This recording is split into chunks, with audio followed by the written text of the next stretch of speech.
ஏங்க ஏங்க தண்ணி பாருங்க. குடிக்கவே முடியல. சாரி பூமாப்பட்டி பாருங்க. பூமாப்பட்டி சால்ட்டே கிடையாது. அமிர்த மாதிரி இருக்கு தண்ணி. பக்க பக்க பக்க பக்கன்னு அப்பா என்ன குடிக்குங்க. ஏங்க ஒரு மாதிரி இல்லைங்க தண்ணி.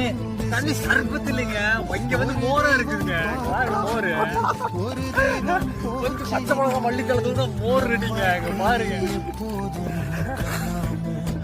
வந்திருக்க மறக்காம எந்த கடலுக்கு ஒரு நாளைக்கு சரி அப்படியே சும்மா ஜம்முன்னு இருக்கு. ஸ்வீட் வாட்டர் அப்பா அருமை. எப்படி யாரும் வந்துடாதீங்க. சம உப்பு அம்மால இந்த மாதிரி உப்பு இருக்கு நடத்தே பார்க்கல. இவ்வளவு உப்பு தெரியுமா அதுக்கு வாழ்க்கையில்